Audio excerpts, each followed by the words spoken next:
मेरा भी मन है तुझे जानने का अच्छे से। प्रभास की मूवी द राजा साहब ने सबके मुंह पर ताला मार दिया है। ये मैं नहीं कह रहा हूँ, ये बॉक्स ऑफिस रिकॉर्ड बता रहे हैं। जहाँ पर हर कोई नेगेटिव रिव्यू कर रहा है प्रभास की मूवी को लेकर, वहीं इसने बॉक्स ऑफिस पर एक इतिहास कायम कर दिया। अब इसके फर्स्ट डे कलेक्शन की बात करें तो इसने लगभग 63 करोड़ रुपए की ओपनिंग की है और ये रकम अपने आप में बहुत बड़ी चीज है। लेकिन इस कलेक्शन में ना थोड़ा सा लोचा है। वो लोचा ये है कि इसने बॉक्स ऑफिस पर सिर्फ 54.15 करोड़ कमाए हैं। वहीं प्री रिलीज का कलेक्शन बताएं तो 9.15 करोड़ है, यानी इन दोनों को मिला दे तो 63.3 करोड़ बनता है। लेकिन यहाँ पर भी ना एक लोचा है। वो लोचा ये है कि इसने हिंदी में तो सिर्फ 6.15 करोड़ रुपए कमाए हैं। मतलब नॉर्थ वालों को ये मूवी थोड़ा रास बिल्कुल भी नहीं आई। और ये मूवी रास क्यों नहीं आई, इसका भी मैं अभी रीजन बताता हूँ। सबसे पहले मैं बताऊं कि किस भाषा में इसने कितना पैसा कमाया है। आपको बता दूं तो इसने हिंदी में 6.15 करोड़ रुपए कमाए हैं, जो कि बहुत कम है सच में।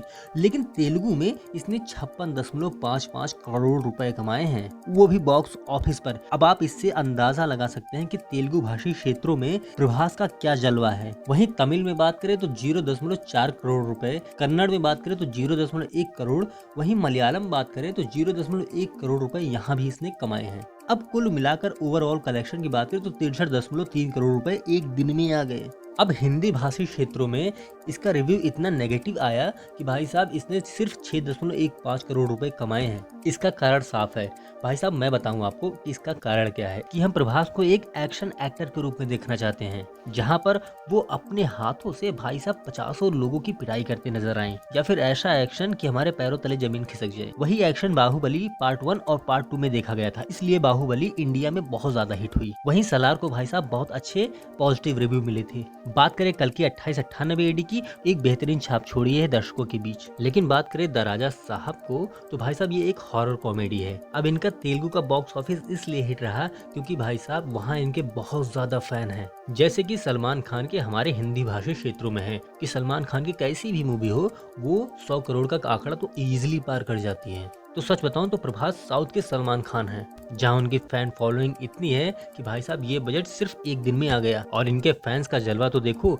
ये भाई साहब मगरमच्छ लेकर पहुंच गए थिएटर में और हु हल्ला करने लगे, जो कि इंटरनेट पर काफी ज्यादा वायरल हो रहा है। अब बात करें मूवी रिव्यू की तो उनके फैंस के लिए ये मूवी बहुत अच्छी है, लेकिन हम हिंदी भाषी क्षेत्रों के लिए ये मूवी ना कहीं डिसअपॉइंटमेंट का कारण बनती है। वो इसलिए हम प्रभास को एज एन एक्शन अभिनेता के रूप में देखना चाहते हैं। अब संदीप रेड्डी वांगा की जब स्प्रिट आएगी तो आप देख लेना कि हिंदी भाषी क्षेत्रों में गजब का कलेक्शन आपको देखने को मिलेगा, क्योंकि यहाँ प्रभास को एक एक्शन के रूप में देखा जाता है। वहीं द राजा साहब की कहानी की बात करें तो कहानी तो अपने आप में ठीक है, लेकिन बहुत लोगों को ये रास नहीं आई है। लेकिन मैं सच बताऊं, अगर प्रभास की जगह वरुण धवन होते या फिर कोई ऐसा एक्टर होता जैसे कि आयुष्मान खुराना, तब सच बताऊं ये मूवी हिट हो जाती हिंदी भाषी क्षेत्रों में।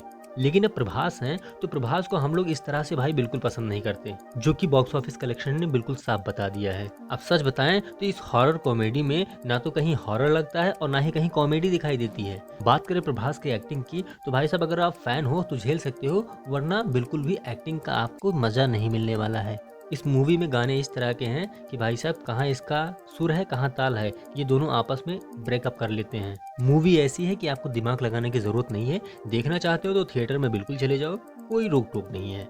अब इसके रिव्यू में मैं कुछ खास नहीं बता रहा हूँ, क्योंकि भाई साहब कुछ है ही नहीं ऐसा कि मैं बहुत कुछ बता सकूं। वहीं संजय दत्त सर भी कुछ कमाल का जलवा नहीं दिखा पा रहे हैं इस मूवी में। वहीं एक्ट्रेसेस की बात करें तो इनका होना या ना होना इस मूवी में कोई फर्क नहीं देता। अब मैं ज़्यादा कुछ नहीं बोलूँगा, बस हाँ आपको अगर दिमाग नहीं लगाना है, आपको सिर्फ एंटरटेनमेंट चाहिए हल्का फुल्का, तो जाकर देखिए। प्रभास के फैन हो तो बिल्कुल जाकर देखिए। बाकी इस मूवी को लेकर आपकी क्या राय है कॉमेंट में ज़रूर बताओ। वीडियो को लाइक करो और सब्सक्राइब कर लो।